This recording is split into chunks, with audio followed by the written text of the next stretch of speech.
What's up, people? This is Denny. And James from TeaDB bringing you episode number 203. We have some duck shit aroma Dancong here today. Yeah. So it's one of the Dancong varietals. And I don't drink this tea very much. Yeah, we've had these in Phoenixes. I put in similar categories. These are Phoenixes. Okay, yeah. They're so foreign to us, we put them in this different categories. I bet, yeah. My unconscious mind knew something about that. But these are wildly aromatic in the cup. They're usually kind of, for me at least, strangely. I think it smells awesome, and it doesn't smell like duck shit. No, it smells like great. Delicious duck shit. Like if duck shat like that, I think ducks would be a much more popular. Ducks would be millionaires. They would be very popular.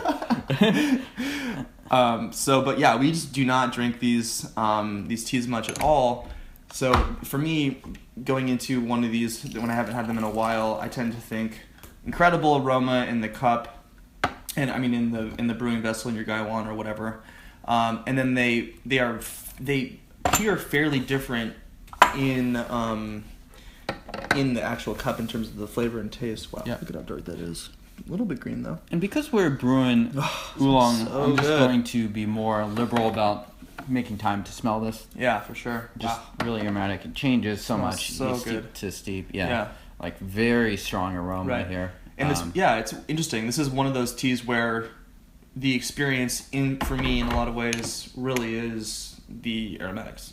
Yeah. Unlike a lot of other teas. And to be honest, I am not an experienced Dancong brewer. I've been told to just go slightly lighter than I do for other teas. So I'm using, despite it looking like a fair amount of leaves, I'm using about 25% less leaves than I normally do. And so that would mean in terms of a gram? It's 4 grams for about 75 milliliters. Okay. So got it. It's not light, not heavy either. Yeah.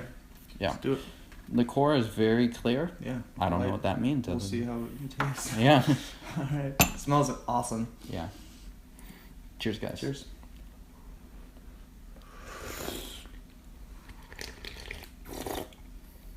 Got a great roast already. Sugary. Yeah. And very sugary. But definitely showing up. I mean, you didn't brew that for very long at all. No, and it looks light. But...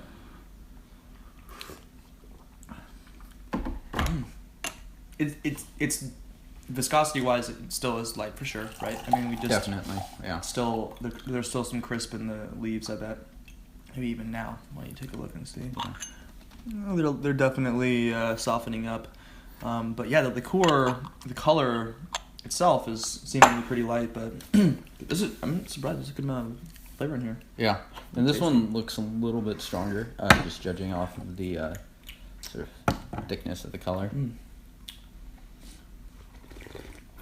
It's sort of like, it has that sort of like Wuyi roast to it, but then it has, whereas Wuyi will really just not bring any sort of sweetness in a lot of ways, or the sweetness will be really subtle. This has like a really definite, sweetness. Yeah, I would really struggle to describe this tea. It's very sweet at the upfront. I guess there's like some vegetalness going on. It's it's not the same as a Wuyi tea. And the roast is there, but it's definitely not as strong. Super good. Look at how green it is, actually. Yeah.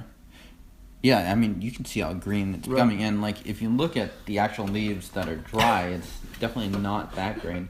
We're doing the classic Denny shot. It's out of focus because we want to win an Oscar. Oh, damn, it smells so good.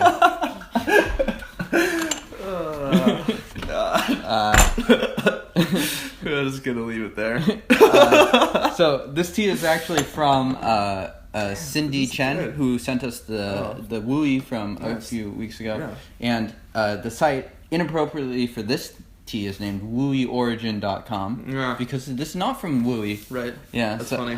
But pick it up. This is good. Yeah, from my understanding, she married her husband is the person that specializes in the Dancong teas. So I was a big fan of the Wuyi tea that we brought on, and this seems to be pretty good so far after one steep. It's really good. The roast, these sorts of roasts give me this sort of sensation of drinking kind of baking spices.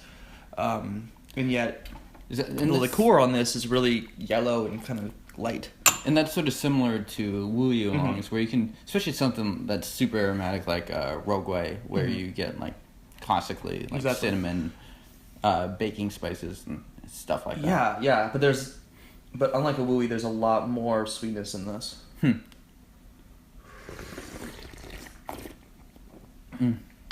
Coming up, I get more fruit. Definitely a lot of florals still in it. This is damn tasty. You're brewing it up great. I think the ratio is really good, actually. Yeah. I typically have overbrewed these. This isn't aged at all, is it? No, I don't believe so. I believe it's 2016. It doesn't taste aged or anything like that. It's really clean, and there's a little bit of that vegetal crispness that you'll get out of some high mountain Taiwanese oolongs. A little bit of a sort of reminiscent of that, but it's kind of the greenness in it. But overall, roasty, sweet, incredible aromatics. This is a pretty approachable tea. Good energy. It's strong, even though it's light. So this would do very well at the mob test. I think so, yeah. Just from our descriptions, I would guess so. Yeah. Could depend on how you brew it. As we've both talked about, I think we both had mixed experiences brewing these sorts of teas before. Yeah. And I'm pushing this just a little bit for experimentation's sake. Yeah. The leaves are very loose, and it doesn't look like it's terribly too much stronger than prior brews. The color is definitely lighter than your Wuyi oolongs generally. Out of this, you get more. I don't know. It's sort of brewing out in a way that I Wuyi oolongs sometimes do, a little bit more minerals and stuff like that. I'm not getting as much of the visceral, deep, sort of raw pu'er especially can just get like you're like in here experiencing it. I'm not having that as much. It sort of has a crisp youngness to it, English speaking.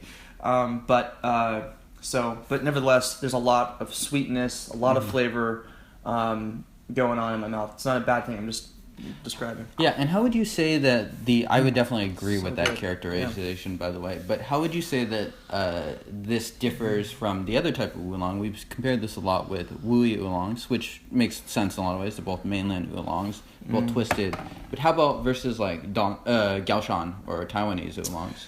This is much more roasted, but Taiwanese roasted oolongs have sort of an earthier, nuttier flavor going on. This one has more of a or something. Yeah, this one has more of a baking spice,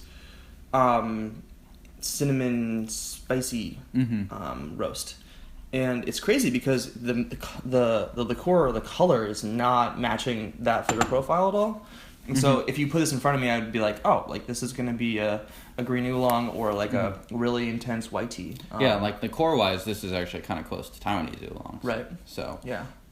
But if you look at the leaves, it's nothing alike. Right. They really don't taste too similar. Oh man, the aroma is incredible on this. It's great just to be in this vicinity.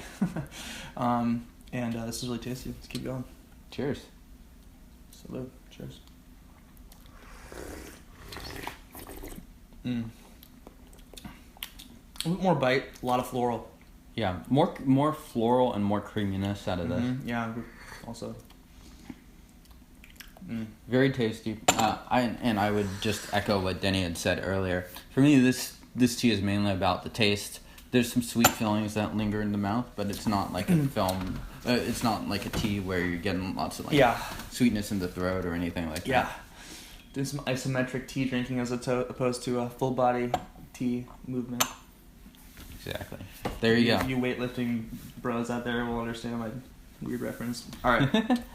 Let's do it. Last steeping. And this one was brewed for maybe 20 seconds. Okay. Yeah. Here's to the weightlifting bros. Cheers.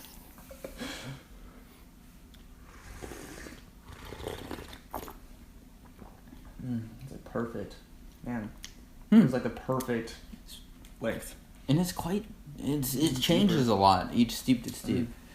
I drink so much pu'er that when I go back to oolong, I'm like reminded like how much tea, how quickly these teas change and stuff. This is now tasting more like the aroma, in my opinion. It's really floral. It's not quite as sweet as it was initially. It's a little bit more oomph and bite, maybe a little bit of some tannin on the tip of my tongue. Mm-hmm. And the actual, I can't tell, maybe I'm just sort of like cross-sensing, but kind of feels like the aroma has died down a little bit. I think so. I agree with that. It still smells, and it might heat back up if we were to reheat the wire and pour stuff on it. Yeah, but some really good-looking big leaves. Yep. Pretty thin leaves, long and twisted. Yeah, beautiful in the cup. Incredible aromatic experience. Someone who's not interested in drinking tea is going to smell this in the room and be like, oh, maybe I'll try it. Definitely, I think, a friendly tea, but err on the side of, as James, I think, did excellently, brewing it a little bit lighter than you would a typical Wuyi. Especially if you're used to drinking Wuyi oolongs or pu'er. Mm-hmm. For me, Wuyi oolongs, I up the ratio from pu'er. Mm-hmm. For this one, definitely go down. Yeah, absolutely. Seems like it's the right way to go. Yeah, really, really tasty. For folks who want to pick up some duck shit aroma. Yeah. James, can they do that? Yeah, I think they can. They can go to wuyiorigin.com and they can contact Cindy over there. Cool. She's very close to the source. I think she's basically a Wuyi farmer, and her husband, I think, his family makes the duck shit, or the Dancong. Well, I've never tasted such delicious Dancong. No, don't say that. People are going to send us very bizarre packages. So thanks, Cindy, and totally delicious. So thanks to Cindy for sending this over our way. And if you folks do want to check us out on TeaDB.org, please do so. If you like the video, give the video a like. Subscribe if you want to see more of this content. We don't do too much of these sort of different oolongs, these Dancongs and phoenixes on the show. No, not at all. We do a lot of Wuyi and Taiwanese oolongs, but plenty of pu'er as well. Yeah. And we're trying to expand to do other teas as well. So feel free to send us teas. You can organize that at email teadborg@gmail.com. Yep. What else? I think that's it. So wrap for 2203. Yep. And we will see you guys next time. Cheers.